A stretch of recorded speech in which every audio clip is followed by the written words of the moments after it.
This cartoon says, here's the tree calling the apple bad. Lindy Eglin is the woman you saw with the leash. She had a 21st birthday in that prison.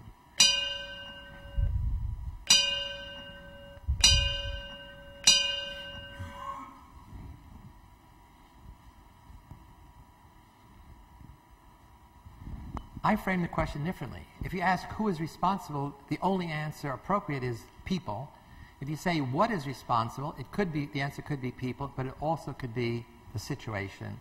And as John has pointed out, that's obviously the bias that I'm going to present today. So how do you begin to study this kind of thing? If this is our case example, well, there's three approaches. The first is the most traditional. It's called the dispositional. We want to find out what is in those people. And this is what psychology is all about. This is what medicine is all about. This is what your law is all about. This is what religion is all about. It's the focus on the individual as culpable of sin, the individual as guilty or innocent, the individual as sane or crazy. And so most of our institutions are founded on the focus of good and evil in various, however you want to say, inside of people.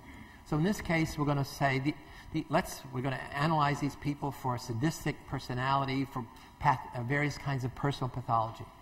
Social psychologists like me come along and say, that might be true, but people always behave in a situation. There's no person, whenever you look at behavior, you only take the picture, there's certainly always a background. And then we say, maybe these are good men and women, good soldiers, who are corrupted by the behavioral context. That is, by powerful situational forces. So it's not simply looking at the bad apples. It says, we got to know about the barrel. Okay? The third way that I said earlier that psychologists have not dealt with, except psychologists study family psychologists, is a systems analysis. The system analysis is the step above the situation. It's trying to understand what is the historical, cultural, legal, economic context that creates the situation, that maintains the situation, typically legally. And we'll see when, at the end of the talk, I'm going to get to the Military Commissions Act and the torture memos that made that stuff possible. And that I call the bad barrel makers. In this case, you put a bad barrel of prison in a worse barrel of war, and this is what you're going to get when you don't have military discipline from top down. And as I said, there was never a senior officer in 3 months who ever went down to that dungeon, for a lot of obvious reasons. Most of you, probably like me as kids, were fascinated with Robert Louis Stevenson's tale of the good Dr. Jekyll drinking some magical elixir and turning into the evil Mr. Hyde. He did this in part, he was his own subject, obviously, an experiment. He didn't have to go through human subjects committees, so he could do whatever he wanted. And then the thing is, when the elixir wore off, he became the good Dr. Jekyll again. And he kept doing it because he was interested in personal experimentation. But I always wondered as a kid, what was in that chemical? And did you really need it? So he's never going to give up the secret. Do you really need it? So what I'm going to do today is say social psychology research maybe answers questions about that transformation, because that's what we're interested in. Can you do it without drugs? And secondly, maybe we could get a twofer. That is, maybe not only answer that, but we also answer how once good Army reservists, they were not real soldiers, they're weekend soldiers. Army reservists had no training for that job, no training to run a prison in a combat zone. And what they were doing is playing a role. That's not who they are. It's a role they play identical to the role my students played in the Stanford Prison Study, identical to the role many of you play as a teacher, as a parent, as a student. That's not who you are. It's a role you play. The problem is if you play it long enough or deep enough, you think it's you. In a far-off land, in this prison, in a controversial, some people say immoral war, who were transformed into perpetrators of evil.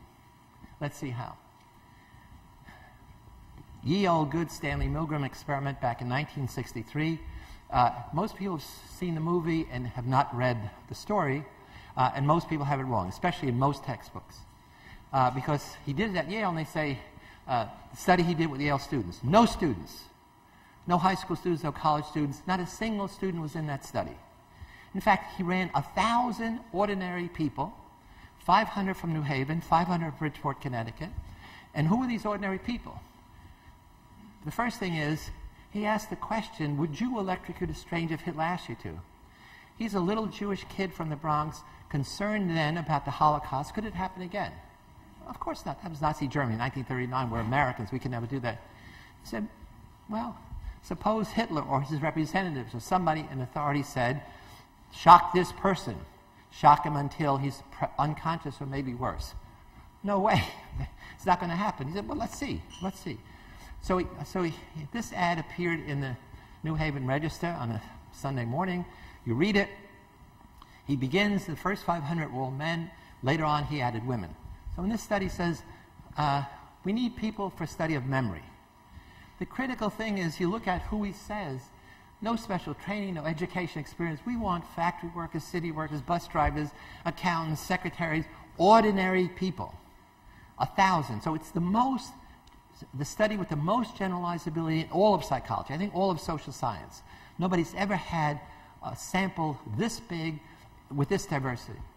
And so you come to the lab, partly because it's at Yale, partly because $4 was okay in 1963, maybe out of curiosity.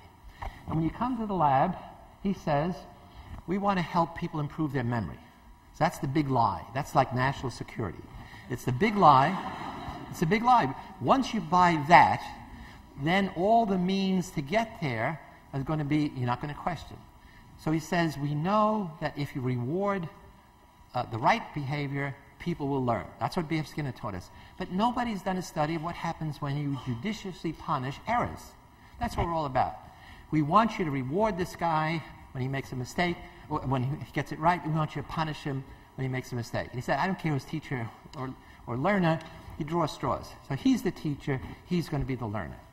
So now we start with ideology, and now we start with giving you respectable roles, teacher and student. You know what that means. You give him material to learn. When he gets it right, you tell him good. When he gets it wrong, you punish him. We hook the learner up to an electric chair. We put him in another room. He's a sweet, middle-aged guy, nice guy, really friendly, like somebody's uncle. And then you sit down before this imposing shock box. The experiment is in the lab coat. By the way, it's gray, not white. And everybody says the white lab. And Milgram says explicitly in a footnote, I didn't want it to be confused with the medical research. This expert, this authority who's going to control this guy, was a high school biology teacher. And he's going to get 1,000 of these people doing horrendous things. So essentially, you're sitting before this thing. You starts, the guy gets it right, good. He starts dumbing down, and you have to shock him. The first shock is 15 volts. Nothing. He doesn't even respond. And then each successive increase is 30 volts, 15, 45. No response. Until you get up to 100, the guy starts saying, hey, wait a minute, I didn't think it was going to be this bad. And then it gets more, and the guy starts screaming. And you are a good person. You're a good New Haven citizen. You're a father. Later you're a mother. And you turn to the experiment and say, hey, who will be responsible if something happens to this guy? The experiment says, I'll be responsible. Continue. So here's now the ideology, the authority figure in the lab coat, the roles that you're given to play. You're supposedly helping somebody learn. And what we just added was diffusion of responsibility. That's one of the keys in the path to evil. Good, so he's going to be, and now it goes, he's shocking more and more, the guy's not getting anything right, and he's screaming, I got a heart condition, I refuse to go on.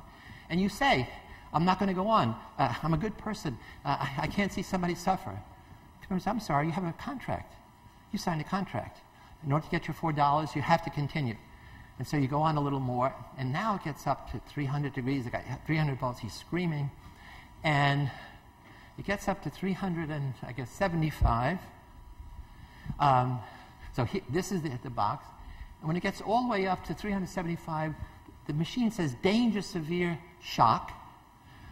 And the ultimate is 450 XXX, the pornography of power. Who would go all the way?